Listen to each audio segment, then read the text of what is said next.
Assalamualaikum Milanisti, bagaimana kabarnya? Semoga baik-baik aja ya. Kunjungi website kita di maksimalmilan.blogspot.com. Jangan lupa subscribe dan nyalakan lonceng notifikasi untuk terus mendapatkan berita terbaru seputar AC Milan, khusus Milanisti. Peluang Casemiro bergabung dengan AC Milan pada musim panas mendatang mulai mustahil menurut sebuah laporan. Theo Morita berbicara di saluran YouTube milik Fabrizio Romano tentang Casemiro yang sempat dihubungkan dengan Diavolo dan sekarang dia memberikan pandangannya tentang sang gelandang. Berikut komentar sang jurnalis disampaikan melalui Milan Vibes. Dengan memeriksa dan menanyakan tentang situasi seperti ini, mereka menyangkal bahwa dia adalah target utama Milan. Mereka terus menegaskan kembali bahwa dia adalah pemainnya sampai sekarang, bukan kandidat untuk Rossoneri. Milan memiliki target lain, prioritas lain, dan sedang melihat situasi pemain lain di bursa transfer berikutnya. Tidak akan mengatakan ini adalah opsi yang dapat dikejar, ungkapnya. Masa depan Warren Bondo akan menjadi jelas setelah kembalinya ke AC Milan pada musim panas menurut sebuah laporan. Calciomercato.com melaporkan bahwa nasib Filippo Terracciano dan Bondo akan berbeda. Bek Italia itu kemungkinan besar akan bertahan di Cremonese, sedangkan sang gelandang kembali ke Milan. Bondo tampaknya akan ikut ke dalam tim untuk pramusim Massimiliano Allegri pada musim panas mendatang demi mempertahankan tempatnya di skuad. Namun pemain 22 tahun itu ternyata telah menarik minat dari tim luar negeri. Diavolo jelas akan mendengarkan setiap tawaran yang hadir untuknya, terutama jika lebih dari 10 juta euro. Hal ini tentu akan membuat Rossoneri akan mendapatkan keuntungan modal karena sebelumnya mereka membawanya dari Monza dengan biaya sekitar 10 juta euro. Gerard Martin mendapatkan hadiah ulang tahun yang istimewa dari legenda AC Milan, yaitu Paolo Maldini. Martin diwawancarai oleh TV3 di mana dia ditanya tentang potensi bergabung dengan Milan dan julukan Gerard Maldini yang diberikan oleh rekan satu tim kepadanya. Berikut komentar bek Barcelona itu disampaikan melalui Barca Blaugranes. Itu cukup lucu, rekan satu tim saya memanggil saya Maldini. Saya menanggapinya dengan baik dan senang tampil di level yang baik sebagai bek tengah dan bahkan dijuluki seperti itu, ungkapnya. Sekarang Maldini telah mengirimkan jersey yang dikenakannya pada saat masih aktif bermain untuk Milan kepada Martin. Pada kado tersebut, legenda Milan itu menyematkan sebuah catatan tentang perbandingan mereka berdua. Menurut kalian guys, apa ini cara Maldini untuk bujuk Martin gabung Milan kali ya? Nih, Mimin kasih bonus foto jersey-nya.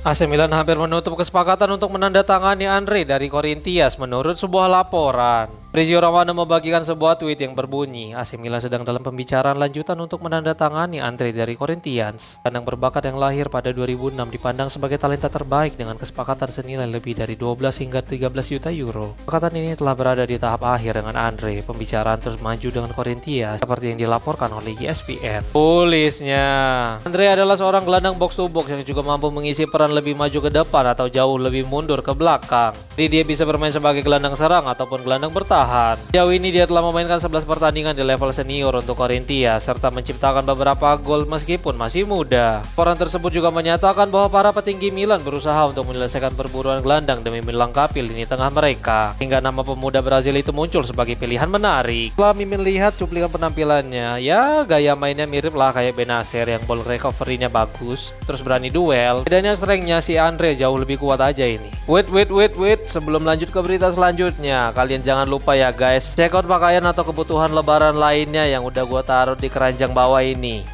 Fide Massa telah ditunjuk sebagai wasit pertandingan AC Milan melawan Cremonese nanti malam. Akhir pekan kemarin kontroversi besar terjadi karena VAR menyarankan wasit untuk membatalkan keputusan pelanggaran dan mengesahkan gol untuk Parma. Jadi sekarang AIA memutuskan untuk mengirim wasit yang berpengalaman untuk memimpin pertandingan Rossoneri nanti malam. Dia usia 44 tahun dan dengan lebih dari 200 pertandingan resmi yang dipimpin, Massa jelas merupakan salah satu wasit paling berpengalaman di liga saat ini. Dia juga akan dibantu oleh wasit berpengalaman lainnya yaitu Marco Guida yang akan mengisi ruang VAR dan membantu mengambil keputusan. Meskipun begitu, rekor Milan bersama Massa tidak terlalu bagus dengan 7 kemenangan, 12 hasil imbang, dan 6 kekalahan. Pertandingan terbaru adalah saat Diavolo ditahan imbang 1-1 oleh Fiorentina pada awal Januari. Namun kabar baiknya, tidak ada kontroversi pada pertandingan tersebut.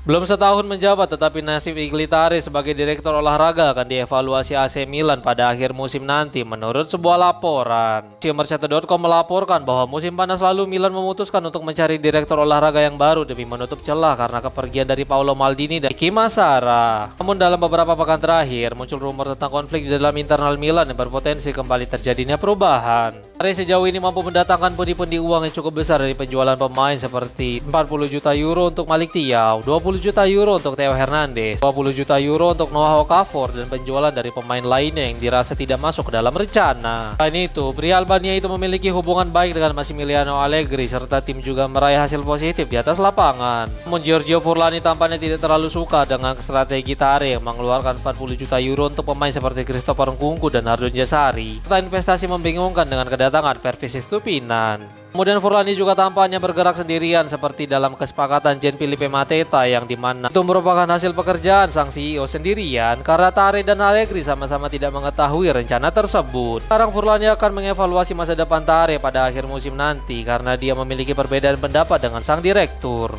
Massimiliano Allegri membahas masa depan yang saat ini terlihat mulai meragukan sebelum pertandingan melawan Cremonese. Allegri memberikan wawancara kepada pers sebelum pertandingan melawan Cremonese. Dia berbicara tentang akhir musim dan nanti malam akan menjadi pertandingan yang rumit. Berikut beberapa komentar sang pelatih AC Milan itu disampaikan melalui Milan News. Kami harus mencapai bulan Maret dan kami telah melakukannya dengan cukup baik. Kami bisa melakukannya dengan lebih baik lagi. Sekarang adalah waktu krusial untuk musim ini. Maret, April, dan Mei akan menentukan Liga Champions. Penentuan dimulai besok. Ada tim yang bermain dengan satu arah dan tim yang lain bermain dengan cara yang lain. Tidak ada metode tunggal untuk menang dalam sepak bola. Ada berbagai metode dan ada tim dengan pemain dengan karakteristik tertentu. Kami telah mendapatkan 54 poin dan itulah yang pantas kami dapatkan. Sepenuhnya setuju dengan klub. Seperti biasa dalam diskusi, mungkin ada sudut pandang yang berbeda. Penting bagi semua orang untuk bekerja demi kebaikan AC Milan. Saya sangat senang telah kembali ke klub setelah 15 tahun dan mulai bekerja dengan sekelompok orang yang luar biasa. Aku sedang merencanakan untuk menyusun masa depan AC Milan. Untuk melakukan ini, kita perlu mencapai hasil yang paling penting. Sejauh ini, Milan melakukannya dengan cukup baik pada bulan Maret. Sekarang kita perlu melihat apakah kita cukup baik untuk tetap di sana atau langkah lain. Hubungan hebat antara klub dan saya, ungkapnya.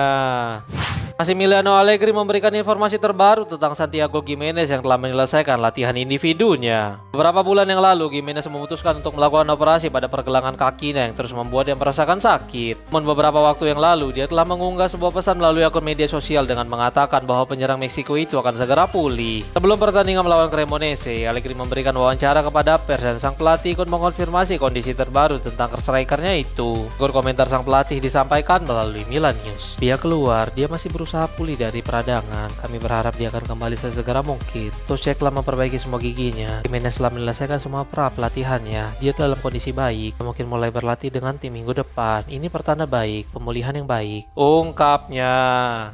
Massimiliano Allegri mengkonfirmasi bahwa dia tetap mengandalkan Adrien Rabiot meskipun ada risiko besar. Maria Tekame, Alexis Saelemaekers, Youssouf Fofana, dan Adrien Rabiot sama-sama akan melewatkan pertandingan besar melawan Inter jika mereka mendapatkan kartu kuning pada pertandingan nanti malam saat AC Milan menghadapi Cremonese. Allegri pun angkat suara tentang apakah dia akan tetap mengandalkan tenaga gelandang Prancis itu atau justru menyimpannya demi dapat bermain pada pertandingan melawan Inter. Berikut komentar sang pelatih disampaikan melalui Milan News. Pertandingan terpenting adalah besok. Kemudian setelah pertandingan selesai, pun yang masih bisa berdiri akan tetap berada di sana untuk derby. Siapapun yang diskors akan duduk di tribun, ungkapnya.